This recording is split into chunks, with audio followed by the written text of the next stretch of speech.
오늘 여러분과 함께 나눌 말씀은 우리 기독교 강요 우리 30주제를 풀어 쓴 이 교재를 가지고 제2강 이 성경 하나님의 자녀들을 위한 특별한 학교, 하나님의 자녀들을 위한 특별한 학교란 제목으로 우리 기독교 강요 우리 두 번째 시간을 우리 함께 가지면서 말씀의 은혜를 나누고자 합니다.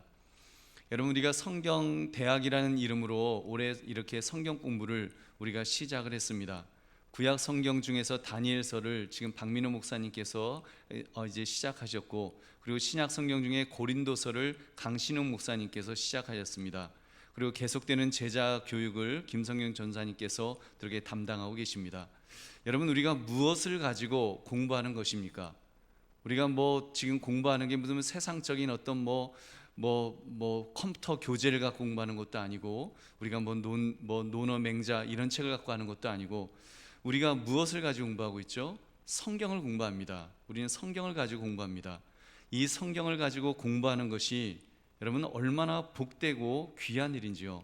사실 과거 종교개혁 이전만 해도, 종교개혁 이전에는 인쇄술이 발달하기 전이었기 때문에 성경을 모두 이렇게 손으로 직접 필사를 했습니다. 손으로 썼기 때문에, 요즘처럼 이렇게 종이가 저렴한 시대가 아니었기 때문에 그 당시에 이렇게 그 성경, 필사 성경을 한 권 제작하려면 한 1억 원 정도의, 요즘 돈으로 1억 원 정도의 돈이 들어갔다고 합니다. 그러니까 굉장히 아주 고가죠. 그러다 보니까 수도원이나 성당이나 이런 데서나 소장할 수 있었고, 당연히 사제들이나 되어야지 읽을 수가 있었지, 성경 지식이 보통 사람들은 접근할 수가 없었습니다. 한마디로 성경 지식이 권력화되었던, 성경이 곧 권력화되었던 그런 시대가 있었습니다. 그러니까 로마 교황청이라든지 구교에서 또 이렇게 성도들을 갖다가 미혹하고 함부로 거짓말하면서 어떤 착취하는 그런 일들이 있었던 것입니다.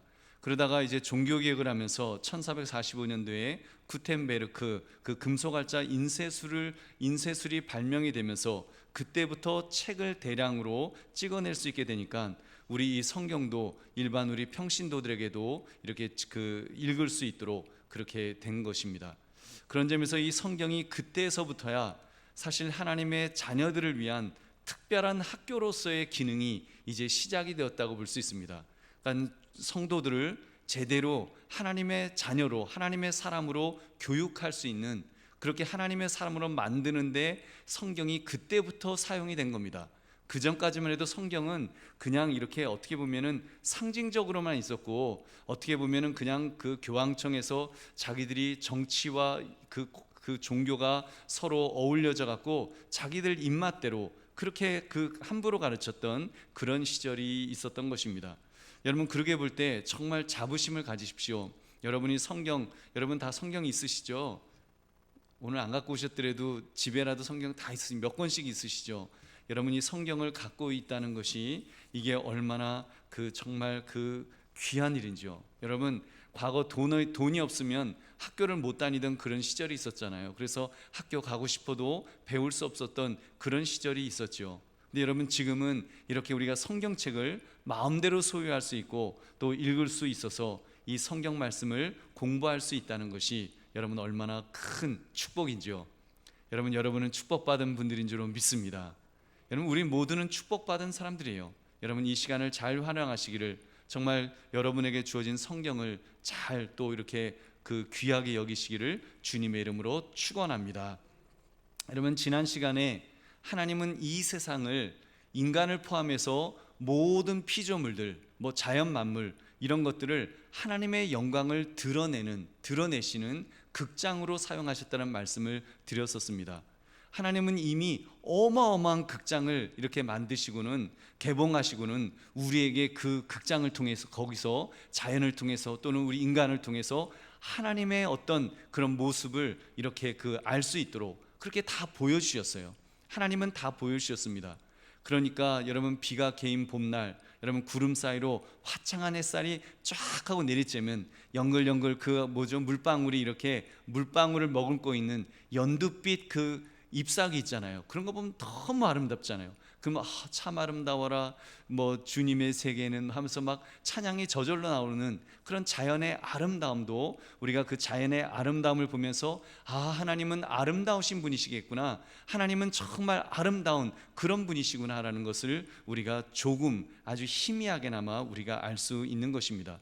여러분, 또 나이아가라의 그런 거대한 폭포를 보시면, 여러분, 우리 하나님께서 막 그 어마어마한 폭포, 우리나라는 뭐 사실 폭포라고 할 것도 없잖아요. 여러분, 정말 어마어마한 폭포가 물이 막 콸콸콸콸 쏟아져 나오는 그 모습 보면 그냥 압도되는 거예요. 인간이 압도되면서, 와, 저런 나이아가라 폭포를 말씀으로 창조하신 하나님이시라면 도대체 하나님은 얼마나 크신 분이야? 그 탐복이 저절로 나오는 것입니다. 여러분, 그렇게 우리가 하나님을, 그렇게 자연 만물, 하나님께서 개봉하신 극장을 통해서 우리가 알 수 있습니다. 여러분, 근데 인간이 하나님의 극장을 통해서 하나님을 아는 참 이 지식을 가져야 되는데, 이 타락한 인간이 눈이 어두워졌어요. 우리 눈이 일종의 이제 시력을 잃은 것입니다. 전적 무능, 전적 부패했기 때문에, 여러분, 하나님의 존재와 속성을 아는 일에 있어서는 두더지보다도 더 눈이 없는, 볼 수 없는 그런 존재가 우리가 된 것입니다. 우리가 뭐 과학이라든지 뭐 미술이라든지 뭐 다른 일반 학문들은 얼마든지 인간들이 많이 알고 있죠. 그렇지만 하나님을 아는 지식에 있어서는, 하나님을 알미에 있어서는 우리의 눈이 완전히 멀어 있다는 거예요. 그래서 여러분, 두더지가 땅 속에 나와봤자 여러분, 그 햇볕 속에서 환한 세상을 어떻게 볼 수 있겠습니까? 눈이 없는데 못 보는 거예요. 여러분, 그래서 하나님께서 여러분 그런 우리들에게 어떻게 하셨을까요?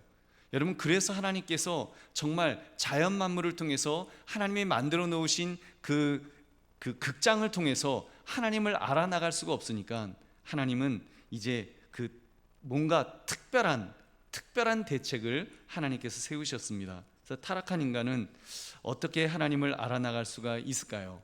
여러분, 모든 피조물, 자연과 인간 속에 적어 놓으신 하나님의 모습을 볼 수 없게 되었기 때문에 하나님은 특별한 조치를 취하셨습니다.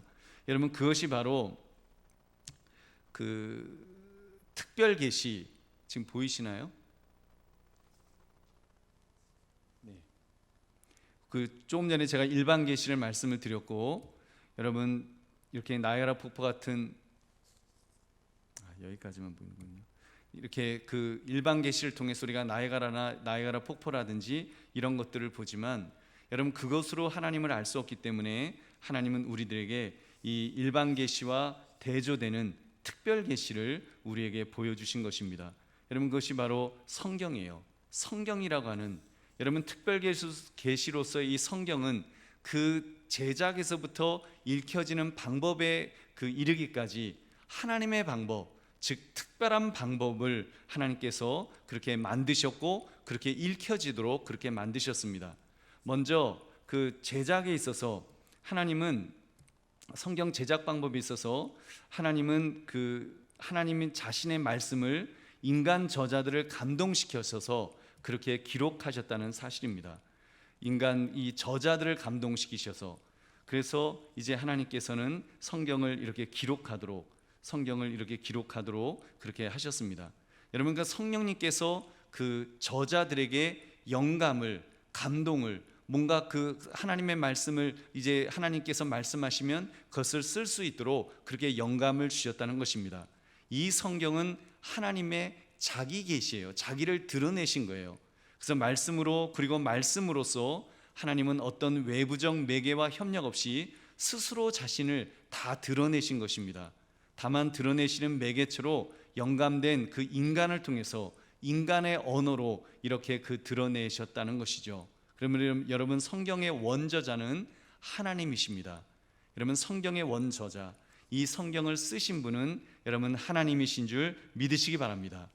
여러분, 이때 우리 교단은 그 범위에 있어서 우리는 축자 영감설을 주장합니다. 성경은 글자까지도 성령의 영감으로 기록되었기 때문에 단 한 글자도, 한 문장도 틀림이 없으며 오류가 없도록 하나님께서 그렇게 이끌어 주셨다. 물론 우리가 지금 갖고 있는 성경이 원본이라고는 말할 수 없어요. 여러분, 그러나 어찌되었건 성경이 쓰여지도록 하나님은 그 한자도 오류가 없도록 그렇게 만들어 그렇게 이끌어 주셨다라는 것이 이제 우리 교단이 갖고 있는 축자 영감설인 것입니다. 여러분, 그러니까 성경, 이제 사람들은 막 그래요. 아니, 성경도 사람이 쓴 책 아닙니까? 그거 보니까 사람이 썼더구만. 그 글이 보니까 뭐 사람 글자로 쓰인 글인데 그게 무슨 하나님이 쓴 글이에요? 하늘나라에 무슨 그 국어가 있습니까? 하늘나라에 영어가 있습니까? 뭐 라틴어가 있습니까? 무슨 그런 글이에요. 근데 여러분, 그렇지 않습니다. 성경도 사람이 쓴 책이니까 틀린 부분이 있을 수 있어라고 그렇게 말하면, 여러분, 누군가가 만약에 그 사람이 쓴 거니까 틀릴 수 있잖아, 그렇게 말하면 여러분은 대답하십시오. 아니야, 그렇지 않아. 사람이 쓴 것은 맞지만 하나님께서 오류가 없도록 감독 지도하셨기 때문에 우리는 성경 전체를 하나님의 말씀으로 믿어라고 그렇게 대답하셔야 됩니다. 여러분, 우리는 그렇게 믿는 거예요. 성경은 분명히 사람을 통해서 썼죠. 그렇지만 하나님께서 실수가 없도록 하나님께서 다 영감하셔서 그 실수하지 않도록 그렇게 만들어 주셨다는 것입니다. 왜냐하면 신학자들은, 특히 자유주의 신학자들은 자꾸 이 성경을 문학작품이라고 말하는 거예요. 인간이 쓴 문학작품이다. 그래서 이 문학작품 중에서 인간이 쓴 내용은 빼고 뭐 하나님의 말씀만 뭐 한번 찾아보고 막 그러면 성경을 이렇게 난도질을 하는 거예요.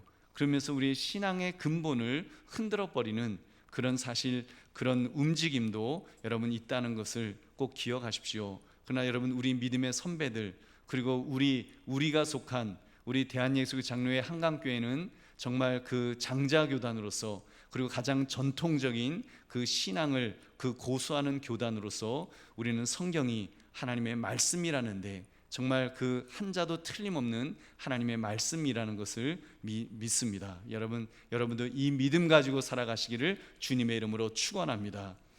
여러분, 제작에 있어서도 제작에 있어서 인간 저자들의 영감을 주셨다면, 그렇다면 이제 이 성경을 읽는 독자인 우리들을 위해서도 무언가 특별한 조치를 취해 주셔야 되지 않겠습니까? 여러분, 그래서 그렇잖아요. 여러분, 두더지가 저렇게 보면 두더지가 시력을 잃었다면 여러분, 시력을 회복해야 세상을 볼 수 있지 않겠습니까? 뭐 다른 어떤 걸 뭐 한다고 한들 여러분, 두더지의 눈을 뜨게 해주지 않으면 여러분, 두더지는 세상을 못 보는 거예요. 아무리 세상에 어떤 인프라를 다 갖춰놓고 아름답게 갖춰놓고 조명도 좀 흐리게 해서 눈부시지 않게 해줄게 뭐 다 해도 여러분, 두더지의 눈이 떠지지 않으면 여러분, 두더지는 세상을 볼 수 없습니다. 그렇기 때문에 아까 말씀드린 것처럼 전적 부패, 전적 무능해진 그런 인간을 위해서 하나님은 우리 인간들을 위해서 또 특별한 조치를, 독자를 위한 조치를 취해 주셨는데 그것이 바로 영안을 뜨게 해주신 것입니다. 그래서 영안의 눈을 뜬 거예요. 우리에게는 이 영의 눈이 있어서 우리는 그 영안이 먼저 회복되어서 영적인 눈이 떠지게 되는 것입니다. 여러분, 이것은 중생의 은총이에요. 우리가 거듭났다고 하는 거잖아요. 다시 태어난다고 하는 거. 우리가 다시 태어나는 속에는 그렇게 극적으로 시력이 회복되는 거예요. 그 전까지는 우리가 거듭나기 전에는 성경을 읽어도 이게 무슨 내용이냐? 이게 도대체 이게 나하고 무슨 상관이 있다는 거예요? 뭐 구하라 주실 것이요, 찾으라 뭐 두드려라 뭐, 그런데 이게 도대체 나하고 이게 뭔 소리야? 이렇게 읽던 사람이 여러분, 이제 영적인 눈이 떠이게 되면, 영적인 눈을 딱 뜨게 되면 그때는 그 성경 말씀이 보이는 거예요. 하나님의 말씀으로 보이는 거예요. 하나님이 나에게 지금 하시는 말씀으로 이게 보이는 겁니다. 내가 지금 너무 간절한데, 내가 너무 힘든데 보이는 거예요. 갑자기 하나님께서 눈을 떠주시면 그게 보이기 시작해서 하나님의 말씀으로 알게 되고 하나님이 어떤 분이신가라는 것도 이제 볼 수 있게 되는 것입니다. 여러분, 한번 생각해 보세요. 예를 들면 이렇게 영안의 눈을 뜨면 여러분, 그렇다는 것을 꼭 기억하셔서, 이렇게 보통 사람들 보면 그렇잖아요. 대학 교수라고 할지라도 대학 교수 뭐 박사를 머리에 5개를 이렇게 짊어지고 있는 분이라고 할지라도 여러분 그분들이 영적 진리를 성경을 읽으면서 깨닫지를 못합니다. 이게 무슨 말이야 도대체 어떤 이게 도대체 뭐라고 하는지 도대체 알 수가 없어 이제 그러는 거예요. 그렇지만 여러분 우리 정말 그 구원받은 정말 신앙생활을 오래 하신 권사님 이렇게 잘 공부도 많이 못하시고 겨우 철자 한글을 깨우칠 정도 되는 그런 권사님도 이 성경 말씀을 읽으시면서 눈물을 막 철철 흘리면서 정말 막 가슴을 치면서 성경 말씀을 읽으시는 것은 여러분 하나님께서 그 눈을 열어주셨기 때문인 줄로 믿습니다. 영의 눈을 열어주셨기 때문에 여러분 그렇게 되는 것입니다. 여러분 그리고 하나님이 죄로 인해서 또 영적인 눈이 어두워진 인류에게 또 한 가지 하는 것은 영적인 조명을 해주세요. 말씀의 조명을 이렇게 해주십니다. 여러분께서 성경을 이렇게 볼 수 있게 해주시는 거예요. 여러분 이해되시죠? 성경을 우리가 또 아무리 보고 싶어도 하나님께서 조명을 해주지 않으시면 깜깜하면 볼 수가 없는 거예요. 근데 하나님께 성령의 조명, 그래서 성령의 조명하심 이런 얘기 들어보셨을 거예요. 그 조명이라는 게 랜턴으로 이렇게 비추는 것처럼 빛을 비추는 것처럼 빛을 비추어서 이렇게 그 숨겨진 것이 드러나 보이도록 그렇게 성령님께서 그렇게 조명을 해주신다는 것입니다. 그렇기 때문에 우리는 하나님의 말씀을 읽을 때 우리는 그것이 나에게 주신 말씀으로 그리고 그것이 하나님의 말씀으로 읽혀지고 은혜를 받는 것입니다. 그래서 성경은 말씀합니다. 디모데후서 3장 15절 말씀 우리 같이 읽어보겠습니다. 시작.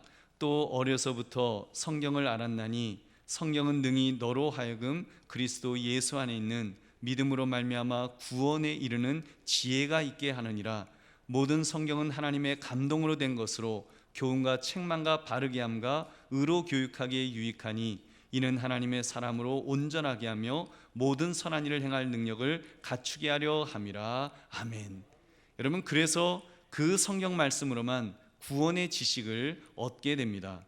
구원에 이르는 믿음은 바로 이 성경 말씀을 들음으로 말미암는다라고 성경은 말씀합니다. 우리 로마서 10장 11절 17절 말씀도 같이 읽겠습니다. 시작. 그러므로 믿음은 들음에서 나며 들음은 그리스도의 말씀으로 말미암았느니라. 아멘. 여러분 그러므로 성경의 가르침을 받지 않고서는 구원의 그 교리의 맛을 느낄 수 있는 사람은 아무도 없을 것입니다.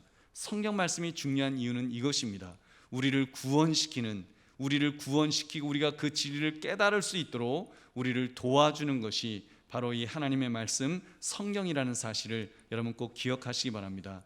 그 다음에 이제 성경의 내용에 대해서 여러분 말씀을 드리면 성경의 내용에 있어서 이 성경은 율법과 복음으로 이렇게 이루어져 있습니다. 구약은 율법이죠. 그리고 신약은 복음이죠. 여러분 하나님은 이제 자기 자신과 사람 사이에 화목의 방도를 가르치기 위해서 이렇게 모세와 선지자들에게 맡기신 것이 율법입니다. 그래서 하나님과의 화목을 위해서 하나님 앞에 우리가 죄 지으면 원수 되잖아요. 하나님께서 율법을 주셔서 이제 하나님과 인간 사이를 이렇게 잘 화해시킬 수 있는 화목하도록 만들 수 있는 그런 지침을 주신 것이 그 모세와 선지자들에게 맡기신 것이 바로 율법이라고 그렇게 말할 수가 있습니다. 여러분 그리고 이 복음은 율법의 끝이자 완성이신 예수 그리스도의 대속의 사역을 예수님의 그 구원 사역을 증언하는 것이 이것이 그 신약이다라고 그렇게 우리가 말할 것입니다. 여러분께서 성경의 내용은 여러분 이런 점에서 정말 이 두 가지를 우리들에게 성경의 내용을 말씀하고 계시는데 여러분 예수님께서 정말 우리를 위해서 십자가에서 죽으신 그 모든 사건들을 다 설명해 주는 자세하게 우리에게 가르쳐서 예수님이 누구신가를 깨닫도록 해주시는 것이 바로 복음이라는 것입니다. 다음에 여러분 말씀의 통치, 여러분 이 말씀이 그러면 이 말씀이 우리에게 어떤 역할을 하는가? 이 말씀의 통치에 대한 내용을 보시면 여러분 하나님을 아는 모든 지식은 순종으로부터 태어난다라는 그렇게 말씀합니다. 하나님을 아는 모든 지식은 순종으로부터. 여러분 하나님을 아는 것은 우리가 성경 말씀만 갖고 아는 것이 아니라 성경 말씀을 볼 때 순종을 통해서 하나님의 모든 지식을 우리가 깨달을 수 있게 된다는 것입니다. 그 성경 말씀이 있지만 그 성경 말씀을 하나도 우리가 순종하지 않으면 그 말씀은 나와 아무 상관이 없겠죠. 나 그 말씀을 순종할 때 이게 진짜 하나님 말씀이구나, 이 말씀이 이렇게 역사하시는구나, 이렇게 내 삶의 이런 역할을 해주시는구나 하는 것을 깨닫게 되는 것, 하나님의 성경이 하나님의 살아있는 말씀이라는 것을 깨닫기 위해서는 여러분 우리가 순종해야 되는 줄 믿으시기 바랍니다. 순종할 때 그때 하나님의 말씀이 역사하는 것입니다. 여러분, 그래서 성도의 순종은 성령의 역사로 말씀의 감화에 대해서 복종하는 데 있습니다. 여러분, 성령이 임재하시면 성도는 다스리심을 받습니다. 그 다스리심이 통치이며 그 다스리심의 장이 하나님의 나라 혹은 그리스도의 나라인데, 여러분 성령은 그 말씀의 영 또는 그리스도의 영으로서 우리 가운데 그렇게 임하신다는 것입니다. 여러분, 그래서 이 그림이 이제 그런 그림이에요. 성도는 배와 같다라는 거예요. 오직 성령의 방향타에 따라서 이렇게 움직이게 된다는 것입니다. 여러분, 우리를 배라고 치면은 우리가 움직이는데 정말 성령님께서 방향타가 되으셔서 우리의 삶을 이렇게 오른쪽으로 갔다가 왼쪽으로 갔다가 갈 수 있도록 그렇게 우리를 그 성령의 방향타에 따라서 우리가 움직이게 된다는 것입니다. 이런 점에서 성경 말씀은 성령의 통치로 말미암아 불가항력적으로 성도에게 작용합니다. 성경 말씀이, 여러분, 성령님께서 성령의 통치, 성령 충만함을 받게 되면 성경 말씀이 불가항력적으로 우리를 막 움직이는 거예요. 우리가 순종하지 않을 수 없도록, 우리가 그 말씀에 엎드리지 않을 수 없도록, 여러분, 성경이 성령의 통치, 성령님께서 우리를 붙들어 주시고 우리를 이끌어 주시면 우리는 이제 그 말씀대로 살아가게 되는 거예요. 성령님께서 지금 방향타가 되어 주시니까 그 방향타가 되어 주셔서 우리를 움직이시는데, 성령 말씀이 오른쪽으로 가라 하면 우리는 오른쪽으로 가는 것입니다. 성령 말씀이 왼쪽으로 가라 하시면 또 왼쪽으로 가는 것입니다. 그것을 성령님의 인도하심을 따라서 우리는 그렇게 성경 말씀을 그 토대로 해서 우리는 그렇게 갈 수 있습니다. 여러분, 그런 점에서 성경은 인생의 도덕책이 아닙니다. 이성으로서 독해할 수 있는 것도 아닙니다. 성경은 오직 성령의 감화로 인한 믿음을 통해서 하나님의 계시로 받아들여진 것입니다. 말씀을 듣는다는 것은 성령의 그런 언어적 감화에 순종함을 뜻합니다. 성령의 이러한 작용은 다음과 같은 속성에서 이제 기인한 것입니다. 세 가지 속성이 있는데요, 성경의 속성을 보시면 성경의 속성은 안경의 그런 속성이 있고요, 안경의 속성이 있어요. 여러분, 그 안경이라는 것이 이렇게 눈으로 볼 수 없는 것을 이렇게 보는, 여러분 현미경 같은 것도 있잖아요. 그 안경도 이런 안경은 멀리 있는 것 정도만 볼 수 있지만, 여러분 현미경은 아주 가까이 있는 거를 자세히 보는 걸 볼 수 있잖아요. 여러분 코로나 이거 19 이거 우리가 현미경이 없었으면 여러분 어떻게 우리가 그 코로나 바이러스가 존재한다는 것조차 우리가 몰랐겠죠. 여러분, 마찬가지로 성경의 속성은 이 안경과 같아서 또는 현미경과 같아서 바로 하나님을, 여러분 하나님이 계신 것과 그분의 살아계심과 역사하심을 여러분 정말 볼 수 있도록, 그게 없으면 다른 사람들은 그럴 거예요. 코로나 바이러스 그런 얘기해도 물론 우리는 지금 다 그거 알고 믿지만, 여러분 과거 같으면은 코로나 바이러스 그 조선 시대 때 코로나 바이러스 그런 얘기하면은 이게 뭔 소리야? 그 보이지도 않는데 그 무슨 이상한 해괴한 소리를 하네. 아마 그랬을 겁니다. 세균이 발견되기 전에, 바이러스가 발견되기 전에 몰랐어요. 그걸 어떻게 발견했어요? 현미경을 통해, 현미경이 발전을 하면서 그 발명이 되면서 이제 그 미세한 것까지도 다 볼 수 있게 된 것입니다. 여러분, 성경은 그런 역할을 한다는 거예요. 하나님의 어떤 영적인 세계를 여러분 세상 사람의 눈으로는 볼 수 없지만, 여러분 성경이라고 하는 이 안경을 통해서 보면 여러분 하나님이 보이게 될 줄 믿으시기 바랍니다. 두 번째는 성경은 불가해한 미루에서 벗어나는 길을 가르쳐주는 말씀으로 된 실과 같다는 거예요. 여러분 그 미로가 있는데 미로에 그래도 줄이 있는 거예요. 그래서 그 줄을 잡고서 이렇게 계속 그 줄을 잡고 가면 출구까지 연결되어 있는 그런 그 미로에 있는 그 말씀으로 된 실과 같다라고 성경을 그렇게 그렇게 설명하는 것입니다. 여러분, 어떤 피조물이 감히 하나님께 가까이 갈 수가 있겠습니까? 여러분, 우리 인간이 어떻게 난 내가 하나님을 좀 찾아가야 되겠어 하고 찾아간들 여러분 하나님을 찾을 수가 있을까요? 여러분, 스님들이요 몇십 년을 정말 산속에 들어가서 그렇게 신을 찾으려고 해도 여러분 찾지 못하는 거예요. 찾을 수가 없어요. 여러분, 인간이 신을 찾을 수 있는 길은 여러분 원천적으로 타락한 인간에게는 없습니다. 우리 눈이 어두워졌어요. 그렇기 때문에 아까 그 두더지같이 눈이 퇴화됐기 때문에 이제는 볼 수가 없는 거예요. 길을 찾을 수가 없는 거예요.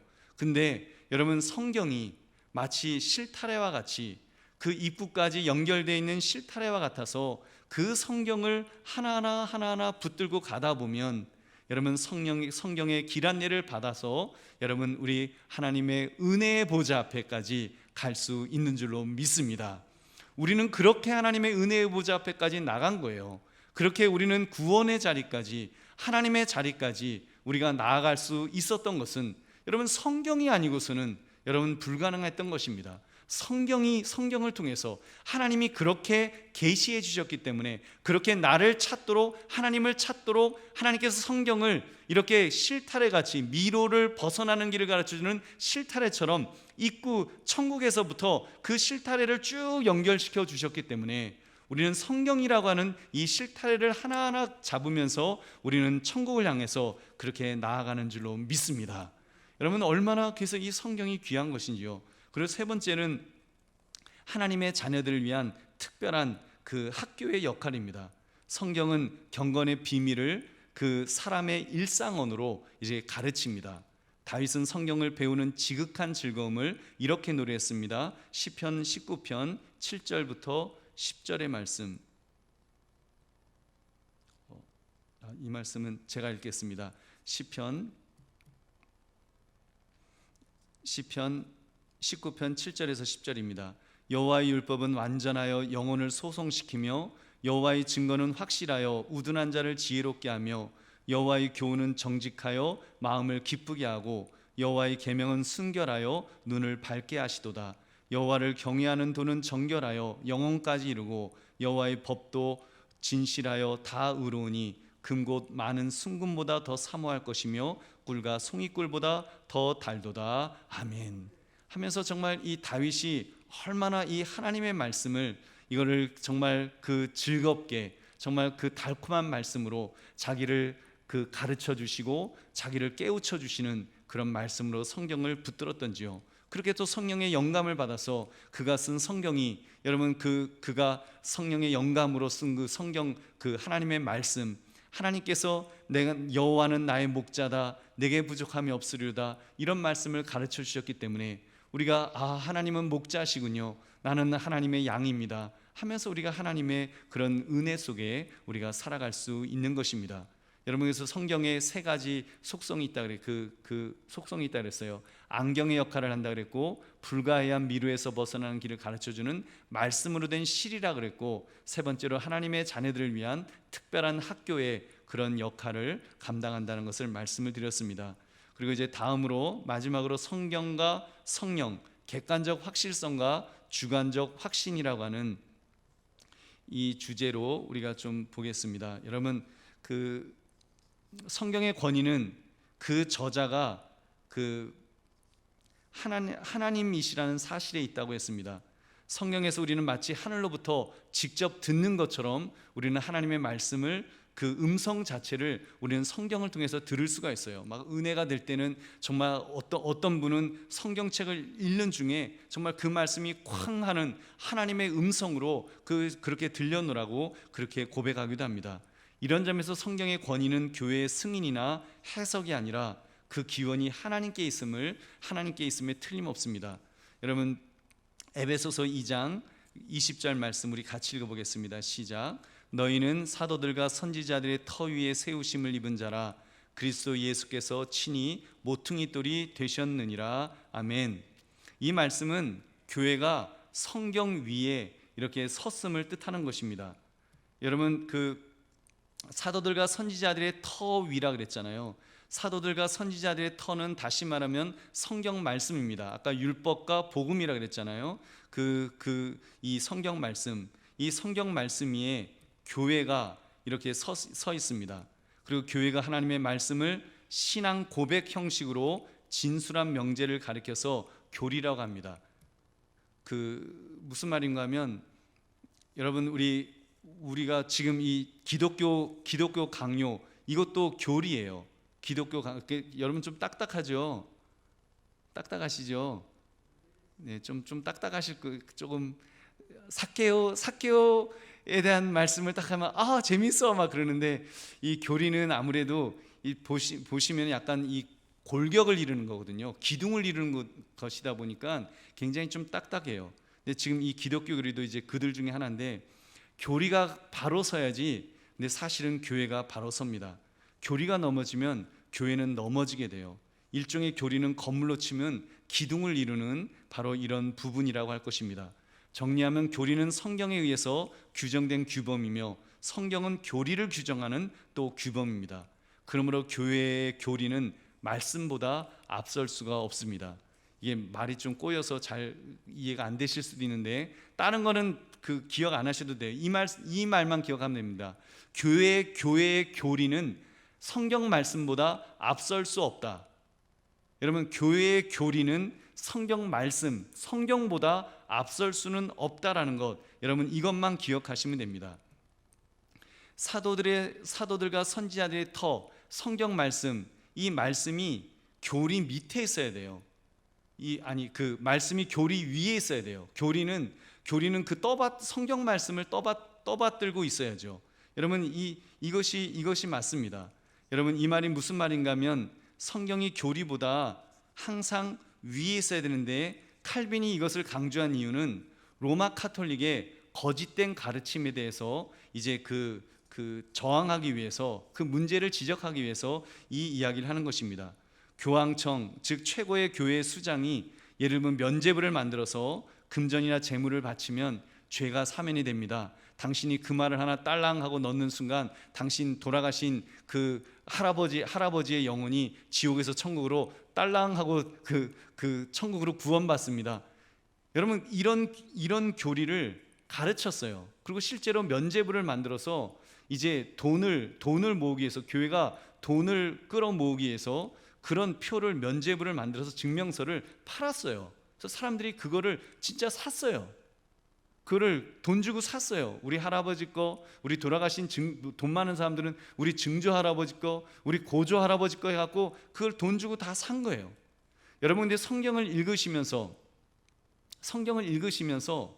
여러분, 어디에 면죄부를 우리가 헌금 내면 돌아가셔서 지금 지옥 가신 조상이 신사임당 님을 헌금하면 그분이 만약에 지옥 가 계신다면 천국으로 가실 수 있다라는 그런 구절이 여러분 어디 있습니까?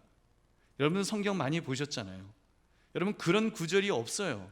그런데 그런 것들을 이렇게 함부로 성경을 곡해해 갖고 그렇게 이제 가르치는 그 말씀, 성경은 오직 의인은 믿음으로 말미암아 살리라 그랬지, 어디 그 말을 갖다가 헌금하면 그 구원을 받으리라, 그런 내용이 없다라는 것입니다.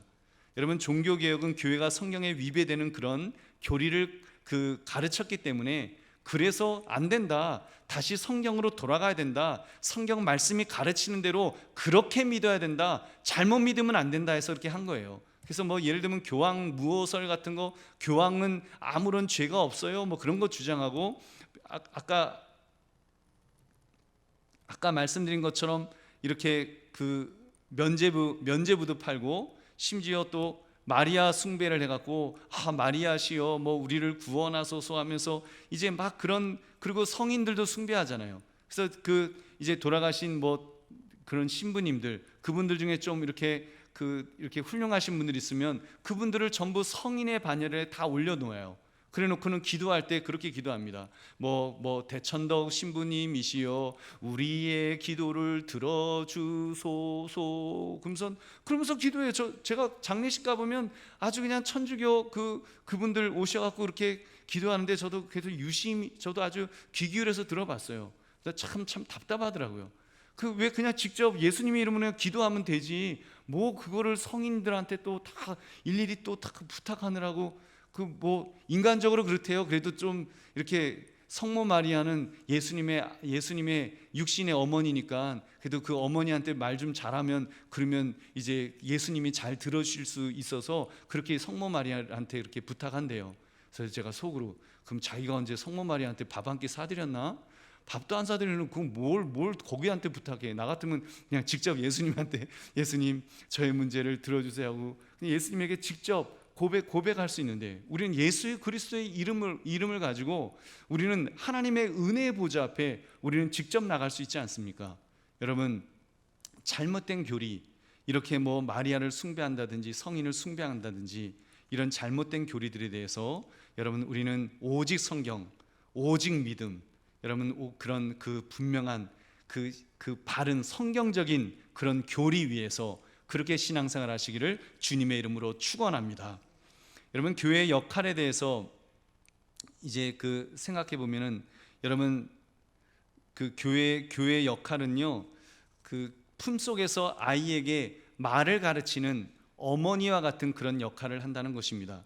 교회는 여러분이 복음을 믿는 믿음을 준비하도록 그렇게 이끄는 안내 역할을 이제 교회가 해드리죠. 여러분 교회가 스스로 이렇게 성경 말씀, 복음을 제안하거나 또는 새로운 거를 만들어낼 수는 없습니다.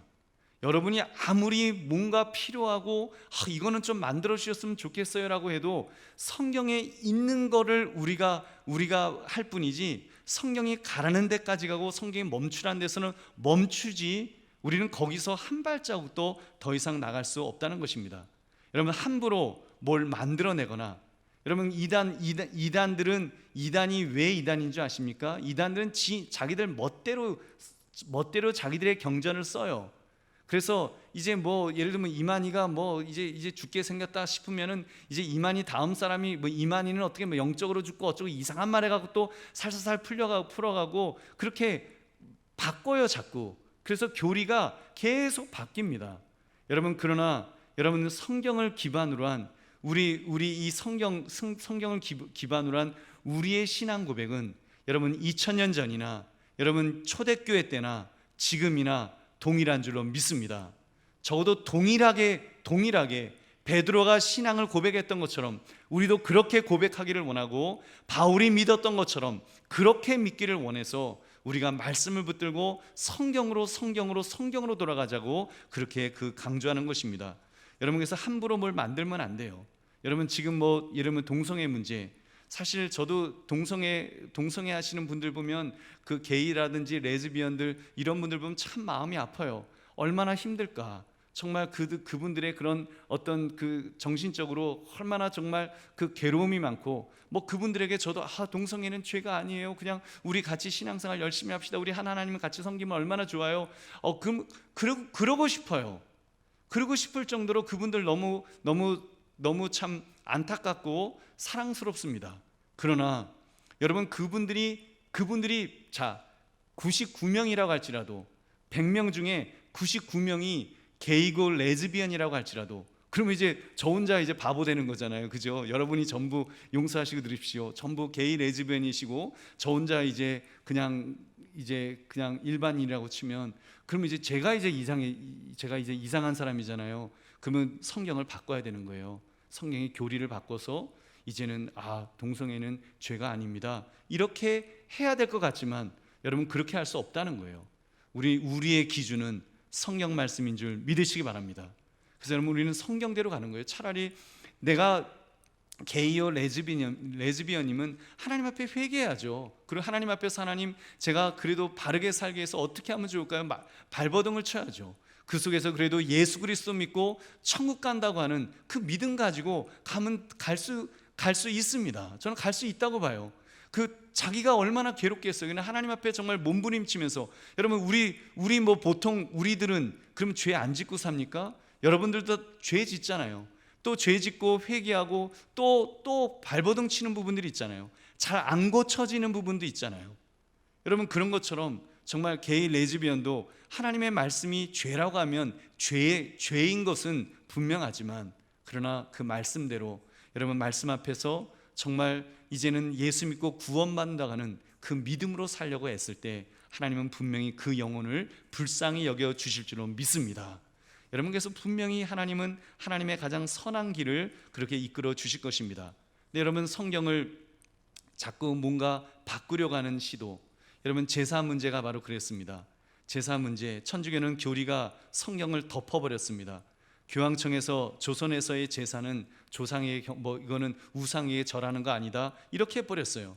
그래서 아무 성경적 근거 없이 그냥 그렇게 선언하고서 자기들 편한 대로 나 이외에 다른 신을 섬기지 말라고 하시는 하나님의 말씀을 그렇게 어기는 그런 죄를 저지른 것입니다. 여러분, 다시 정리드리면, 여러분 성경은 계시의 기록일 뿐입니다. 계시, 하나님이 나타내 보이신 것이기 때문에 스스로 증언합니다. 성경이 스스로 증언해요. 결코 교회를 통해서 비로소 교회가 이렇게 공인해 주는 것이 아니라 성경은 성경으로서 여러분 그렇게 보여주시는 줄 여러분 믿으시기 바랍니다. 마지막으로, 그렇다면 성경이 하나님의 말씀이라는 것을 어떻게 증거할 수 있을까요? 여러분, 객관적 확실성과 주관적 확신으로 알 수가 있습니다. 객관적 확실성이란 오직 성령의 내적 증거에 의해서 얻어집니다. 성경은 하나님의 입 그 자체로부터 흘러나온 말씀을 기록한 것입니다. 그러므로 오직 성령 하나님께서 감화시킨 사람만이 성경의 진리를 믿음으로 받아들일 수 있게 되는 것입니다. 기경된 옥토, 여러분 마음이 준비된 사람이 하나님의 말씀을 잘 받을 수 있다는 것입니다. 그러니까 영적 코드가 맞아야지 여러분 하나님의 말씀이 나에게 딱 들어오죠. 이런 점에서 하나님의 진리는 스스로 존재합니다. 그 진리는 하늘에서 내리는 비처럼, 만나와 메추라기처럼 그냥 완성품으로 내려지는 거예요. 완전한 것으로 내려지는 것입니다. 진리는 사람 편에서 만들어지는 것이나 완성되는 것이 아니라 하나님 말씀 자체로서 이미 절대적으로 객관적으로 그렇게 존재하고 있다라는 것입니다. 그 진리의 말씀이 성령 하나님의 역사로 우리의 심령에 그대로 내리게 됩니다. 그래서 여러분, 우리가 성경 말씀을 통해서 하나님의 말씀이, 하늘 영계의 말씀이 우리에게 임하는 어마어마한 역사가 일어나는 것입니다. 이사야서 59장 21절을 우리 같이 읽어보겠습니다. 시작. 여호와께서 이르시되 내가 그들과 세운 나의 언약이 이러하니 곧 내 위에 있는 나의 영과 내 입에 둔 나의 말이 이제부터 영원하도록 내 입에서와 내 후손의 입에서와 내 후손의 후손의 입에서 떠나지 아니하리라 하시니라. 여호와의 말씀이니라. 아멘. 그래서 나의 영과 내 입에 둔 나의 말이 그렇게 이어져서 여러분 오늘날 우리에게까지, 여러분 2000년이 지난 지금 우리에게, 더군다나 이 동방에 해 뜨는 나라 조선 땅의 이 대한민국까지 여러분 이 말씀이 우리에게 임한 줄로 믿습니다. 여러분, 정확하게 내용이 전달되는지 제가 잘 모르겠는데, 성경의 객관적 확실성이란 확실성이란 성령의 내적 증거, 다시 말하면 하나님의 말씀이기 때문에 하나님께서 증거하신다는 것입니다. 여러분 그렇잖아요. 하나님의 말씀은, 하나님의 그런 어떤 객관적 확실성이라는 것은 하나님이 이 말씀을 증거하신다는 거예요. 다른 어떤 존재가 증거해 줄 수 없으니까요. 다른 모든 존재는 피조물이니까 하나님 같은 신이 아니시기 때문에 증거해 줄 수 없어서 하나님께서 이 말씀을 그렇게 스스로 그렇게 증언해 주시는 것입니다. 그러므로 성령 하나님께서 증언해 주시는 내적 증거 위에 그 진리가 참되다는 주관적인 확신을 여러분 우리가 가지는 겁니다. 우리 디모데후서 3장 14절 같이 읽어보겠습니다. 시작. 그러나 너는 배우고 확신한 일에 거하라. 너는 내가 누구에게서 배운 것을 알며. 아멘. 그래서 여러분 우리가 이제는 그 객관적인 확실성을 가지고 이제 주관적인 확신으로 내가 이거를 배우고 확신하니래 거하는 이 말씀은 나에게 주신 하나님의 말씀입니다. 이렇게 우리가 고백할 때 여러분 하나님께서 큰 은혜를 우리에게 부어주실 줄로 믿습니다. 마지막으로 성령의 내적 증거 플러스 순종은 말씀의 객관적 확실성에 대한 주관적 확신이라는 이런 공식. 무슨 말인지 잘 모르겠죠. 저도. 근데 여러분 성령의 내적 증거로 말씀의 객관적 확실성을 얻게 되고 순종을 통해서 우리가 주관적인 확신을 얻을 수가 있습니다. 우리는 이렇게 하나님의 말씀이 확실한 진리라는 사실과 우리 가운데서 작용하는 생명의 말씀임을 이제 확신하게 됩니다. 즉 성경 계시가 진리라는 이 객관적 확실성과 그것이 우리 가운데 작용함에 대한 주관적 확신을 동시에 갖게 되는 것입니다. 이제 말씀을 맺습니다. 하나님께서 성경이라는 하나님의 자녀들을 가르치기 위한 이 특별한 학교를 우리에게 주셨습니다. 우리에게 열어놓으셨어요. 여러분 성경을 통해서 우리가 그 학교에 입학하고 또 우리 성령 하나님께서 우리의 교수님이 되셔서 그 말씀들을 다 가르쳐 주십니다. 그럼 우리는 배우면 되는 거예요. 그리고 우리는 확신하고 그 말씀에 순종하면 되는 것입니다. 그러면 여러분 그 말씀, 하나님의 말씀이 여러분 이 성경을 통해서 우리에게 임하게 될 줄로 믿습니다. 그리고 역사하실 것입니다. 우리를 변화시켜 주실 것이고 우리를 하나님의 사람으로 만들어 주실 것이고 이 땅을 살아가는데 우리가 필요한 것이 있으면 하나님은 우리로 하여금 기도하게 하시고 또 우리에게 필요한 모든 것들을 채워 주실 것입니다. 여러분 성경이 바로 그런 정말 우리가 하나님을 하나님으로 알도록 그리고 하나님을 제대로 믿도록 만들어 주시는 그런 학교의 역할을 감당한다는 것입니다. 여러분 이 성경을 바로 붙들며 우리가 그렇게 살아가시는 여러분 저와 여러분 되시기를 주님의 이름으로 축원합니다.